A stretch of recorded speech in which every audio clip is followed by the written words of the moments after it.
క్రీస్తునందు ప్రియమైన సహోదరి సహోదరులకు యేసుక్రీస్తు నామములో శుభములు. దేవుని యొక్క నూతనమైన కృప మీకు కలుగునుగాక. ఈరోజు దేవుడు మనకిచ్చిన మాట ప్రసంగి గ్రంథం 8వ అధ్యాయం 10వ వచనం. మరియు దుష్టులు క్రమముగా పాతిపెట్టబడి విశ్రాంతి నొందుటయు న్యాయముగా నడుచుకున్న వారు పరిశుద్ధ స్థలమునకు దూరముగా కొనిపోబడి పట్టణస్థుల వలన మరువబడి ఉండుటయు నేను చూచితిని. ఇదియు వ్యర్థమే.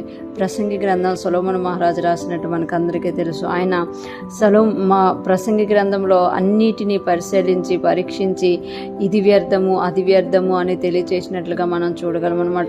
ఇక్కడ ఆయన ఒక వ్యర్థం గురించి చెప్తున్నారు. మరియు దుష్టులు క్రమముగా పాతిపెట్టబడి విశ్రాంతి నొందుటయు అంటే దుష్టులైన మనుషులు, అనేక మందిని బాధ పెట్టిన మనుషులు ఏమవుతున్నారంట, చనిపోయి క్రమముగా పాతిపెట్టబడి విశ్రాంతి నొందుతున్నారంట. అంటే క్రమముగా అంటే చనిపోయినప్పుడు సమాధి క్రమముగా జరగడం కూడా దేవుని ఆశీర్వాదం అన్నట్టుగా ప్రసంగి ఇక్కడ మనకి తెలియజేస్తున్నారన్నమాట. అంటే చనిపోయినప్పుడు ఎలా పడితే అలాగా సమాధి కాకుండా కరెక్ట్గా సమాధి చేయబడాలి అనేది ఇక్కడ మనకి ప్రసంగి గ్రంథంలో తెలియజేస్తారన్నమాట. మనం ఇక్కడ చూసుకుంటే న్యాయముగా నడుచుకున్న వారు పరిశుద్ధ స్థలమునకు దూరముగా కొనుక్కోబడి పట్టణస్థుల వలన మరువబడి ఉండుటయు నేను చూచితిని. ఇదియు వ్యర్థమే. అంటే దుష్టులైన వారు క్రమంగా పాతిపెట్టబడుతున్నారు. న్యాయముగా నడుచుకున్న వారు పరిశుద్ధ స్థలమునకు దూరముగా కొనుక్కోబడి పట్టణస్థుల వలన మరువబడుతున్నారు. ఇది చూశాను నేను, ఇది కూడా వ్యర్థంగా నాకు అనిపించింది అని తెలియజేస్తున్నారు. ఈ ఉదయకాల సమయంలో ఫ్రెష్మన్నలో చనిపోవడం గురించి పాతిపెట్టడం గురించి ఎందుకు వచ్చిందా అన్నట్టు మనకు అనిపిస్తుంది. కానీ మనకు కొన్నిసార్లు పుట్టిన ప్రతి ఒక్కరు కూడా పెట్టక తప్పదనమాట. ఒకని పుట్టిన దినం కంటే మరణ దినమే మేలు అని ప్రసంగి తెలియజేస్తారన్నమాట. అంటే పుట్టిన ప్రతి ఒక్కరు కూడా చనిపోతారు అనేది జగమెరిగిన సత్యం అనమాట. పుట్టినప్పుడు 9 నెలలు మనకు తెలుస్తుంది, ఇంకా కొన్ని రోజులైతే బేబీ బయటకు వస్తుంది అని సిద్ధపడతారు పేరెంట్స్ అందరూ కూడా. కానీ చనిపోయే దినం కోసము ఎవరు సిద్ధపడరు. ఎందుకు అంటే చనిపోయే దినం ఎవరికి కూడా తెలియదు అనమాట.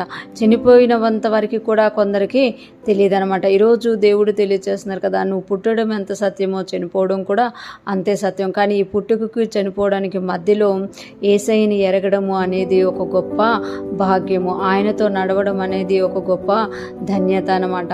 అలాగే ఎవరైతే దేవునితో నడుస్తారో వాళ్ళకి పుట్టినప్పుడు కన్నా చనిపోయినప్పుడే సంతోషం ఉంటుంది.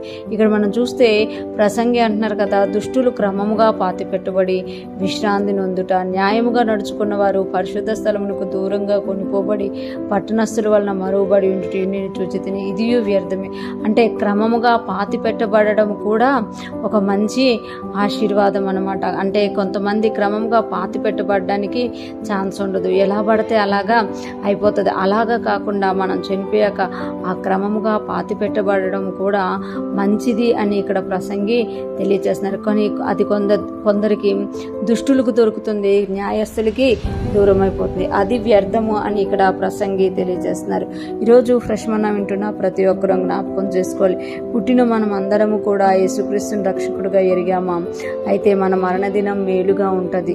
యేసుక్రీస్తుని రక్షకుడుగా ఎరగకపోతే అది దుఃఖకరంగా ఉంటుంది. ఈరోజు ఫ్రెష్మన్న వింటున్న ప్రతి ఒక్కరూ కూడా మనం ఎలాగైతే రక్షింపబడి ఉన్నామో మనతో ఉన్నవారు, మన చుట్టూ ఉన్నవారు కూడా రక్షణ పొందాలని వారికి యేసయ్య గురించి తెలియజేయాలి, లేదా వారి గురించి భారంగా ప్రార్థించాలి. అటువంటి గొప్ప కృప మనందరికీ కలుగునుగాక.